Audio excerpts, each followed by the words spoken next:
Hello friends, स्वागत है आपका मेरे यूट्यूब चैनल माइनिंग सरदार रविशंकर में। तो आज मैं बात करने वाला हूं कि एक माइनिंग के डिप्लोमा स्टूडेंट को ग्रेजुएशन करना चाहिए या नहीं चाहिए। जैसा कि देखने को मिलता है कि अक्सर जो माइनिंग के स्टूडेंट है वो अपना पहला फोकस रखते हैं नौकरी पाने में। वो अपना डिप्लोमा कंप्लीट करते हैं, पीडीपीटी करते हैं। पीडीपीटी करने के बाद वो जो है अपना ओवरमैन certificate, first aid certificate, gas testing certificate सब कुछ इकट्ठा करने के बाद वैकेंसी का तैयारी करते हैं। बट एक दूसरा जो डार्क साइड होता है माइनिंग सेक्टर का, वो मैं आज आपको बताने जा रहा हूँ। वो ये है कि एक माइनिंग इंजीनियर जो डिप्लोमा किया हुआ है उसके पास माइनिंग कंपनी में जॉब के अलावा और कोई दूसरा रास्ता नहीं बचता है। अगर आप देखिए तो अगर कोई स्टूडेंट क्लास 10 के बाद डायरेक्ट पॉलिटेक्निक कर रहा है या डिप्लोमा कर रहा है तो उसके पास इक्विवेलेंट टू 12 की डिग्री होगी, बट वो हर जगह हर फील्ड में काम नहीं आएगी। उसका यूज़ वो सिर्फ और सिर्फ अपना बीटेक करने में, लेटरल एंट्री के थ्रू बीटेक करने में यूज़ कर सकता है। लेकिन आप एक बात सोच करके देखिए कि अगर कोई माइनिंग का स्टूडेंट है, वो अगर माइनिंग कर लिया और उसको माइनिंग में जॉब नहीं मिलती है और वो अपने कोर्स के दौरान कुछ एक्स्ट्रा कोर्स नहीं करके रखा हुआ है, तो फिर उसका फ्यूचर क्या होगा? उसको जॉब मिलने में कितनी परेशानी होगी, उसको कोई और फील्ड में जॉब भरने का मौका भी नहीं मिल पाएगा। तो इसी चीज़ को ध्यान में रखते हुए मैं एक सजेशन आपको देना चाहूँगा कि अगर आप फर्स्ट ईयर सेकेंड ईयर के स्टूडेंट हैं या फिर अगर आप थर्ड ईयर के भी स्टूडेंट हैं और अगर आप पास आउट भी हो चुके हैं, तो प्लीज़ आप लोग जो है ग्रेजुएशन में एडमिशन ज़रूर करवाइएगा अगर आप 12 कर चुके हैं तो। और अगर आप 10 कर चुके हैं तो पॉलिटेक्निक के बाद फिर से ग्रेजुएशन का होता है, वो एडमिशन ज़रूर करवा लीजिए। उसमें क्या फ़ायदा होगा देखिए कि अगर बाई चांस वैकेंसी बहुत टाइम बाद आती है या फिर कई बार ऐसा 1990s के समय में देखा गया था कि कोल इंडिया का वैकेंसी करीब 7 साल तक नहीं आई थी, उसमें से कितना भी कैंडिडेट का जो था वो एज क्रॉस कर गया था। तो ये सब चीज़ को देखते हुए अब ऐसा महसूस होता है कि हो सकता है आने वाला समय में भी ऐसा समय आ सकता है जब क्या है कि कंपनी वैकेंसी निकालना थोड़ा कम कर दे या फिर थोड़ा ज़्यादा 2-3 साल का गैप में निकाले, और निकाले भी तो बस 20-30 सीट के लिए ही निकाले। जो लास्ट टाइम से हम देखते आ रहे हैं कि बहुत सारा वैकेंसी में 100 सीट से ऊपर नहीं निकाल रहा है।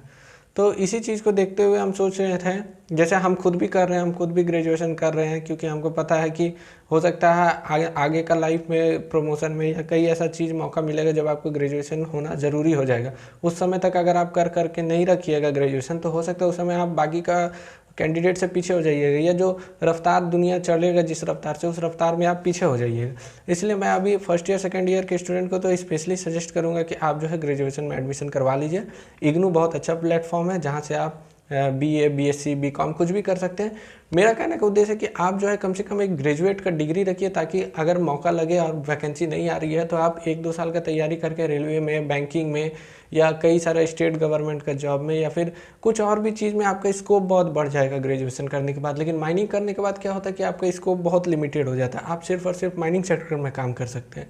अब माइनिंग सेक्टर देखने में आ रहा है धीरे धीरे इतना ज़्यादा मैकेनाइज्ड होते जा रहा है कि इसके जॉब क्रिएशन का कैपेसिटी जो है ना कम होते जा रहा है। और इसमें ऐसा है कि कंपटीशन अब धीरे धीरे इतना बढ़ते जा रहा है कि अब लग रहा है कि माइनिंग के साथ साथ अगर प्लान बी आप तैयार करके नहीं चलिएगा या माइनिंग के साथ साथ कुछ और कोर्स करके नहीं रखिएगा, ताकि आप जो है मतलब जब समय आए तो उसका भी यूज़ कर पाएँ, तो आप बहुत पीछे रह जाइए। या हो सकता है कि आपका जॉब ना लगे अगर माइनिंग सेक्टर में, तो आप उस समय फिर पछताइएगा कि काश हम ग्रेजुएशन कर लिए होते या फिर काश कोई हमको उस समय बता दिया होता कि ग्रेजुएशन करना भी बहुत ज़रूरी है। इसलिए मैं खुद ये चीज़ को फील किया हूँ, क्योंकि मैं 2016 में पास कर गया था, लेकिन 2016 के बाद कई सारा मौका मिला, लेकिन मैंने ग्रेजुएशन में एडमिशन तक नहीं करवाया। वहीं मेरा फ्रेंड जो था, कुछ फ्रेंड्स वो सब ग्रेजुएट उसी समय हो गए थे, और आज वो लोग जो है माइनिंग छोड़ करके दूसरे सेक्टर में जॉब के लिए भी ट्राई कर रहे हैं, क्योंकि माइनिंग सेक्टर के अलावा भी बहुत सारा जॉब है जो आप इससे भी अच्छा जॉब है जो आप कर सकते हैं आराम से। हो सकता है स्टेट गवर्नमेंट का जॉब हो सकता है सेंट्रल गवर्नमेंट का जॉब हो, एसएससी हुआ, एसएससी सीजीएल हो गया, एसएससी सीएचएसएल हो गया, या फिर स्टेट गवर्नमेंट का सचिवालय का एग्ज़ाम हो गया, पब्लिक सर्विस कमीशन का एग्ज़ाम हो गया, जेपीएससी हो गया, यूपीएससी हो गया, बीपीएससी हो गया। ये सब एग्ज़ाम का प्रिपरेशन करने के लिए भी आपको कम से कम ग्रेजुएट होना बहुत ज़रूरी है। अगर आप प्रिपरेशन करने का आप सोचेंगे बहुत लेट से, तो कम से कम आपको 3 साल लग जाएगा ग्रेजुएट होने में। इसलिए आपको बस यही बोलेंगे कि अगर आपके पास समय है और आपको भी थोड़ा फील होता है कि हाँ भाई हमको एक और प्लान भी तैयार रखना चाहिए, तो आप प्लीज़ जाके ग्रेजुएशन कर लीजिए इग्नू से। कोई बहुत ज़्यादा पैसा नहीं लगता है, 4-5 हज़ार रुपया लगता है, थोड़ा सा पढ़ना पड़ता है। और अगर आप ग्रेजुएट हो जाइएगा तो आपके पास मतलब ऑल ओवर इंडिया का गवर्नमेंट का बहुत बड़ा बहुत बड़ा स्कोप आपको मिल जाएगा। आप रेलवे में जा सकते हैं, असिस्टेंट लोको पायलट में जा सकते हैं, आप आराम से टीटी वाला में जा सकते हैं, क्लर्कियल में जाते हैं, गुड्स गार्ड्स में जा सकते हैं, पुलिस में जा सकते हैं।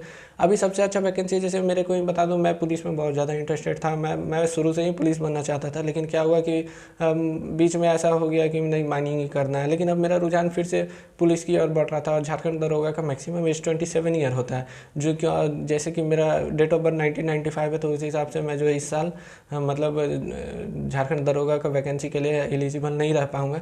लेकिन क्या कर सकते हैं आप, कोई जब मैं अपने स्टडी के एज में था तब कोई मेरे को गाइड नहीं किया कि नहीं भाई ग्रेजुएशन कर लो। तो मैं चाहता हूँ कि ये मिस्टेक आप ना करें। आप प्लीज़ ग्रेजुएशन में एडमिशन करवा लीजिए अगर पॉसिबल है तो। अगर कोई मजबूरी नहीं है तो आप प्लीज़ ग्रेजुएशन में एडमिशन करवा लीजिए।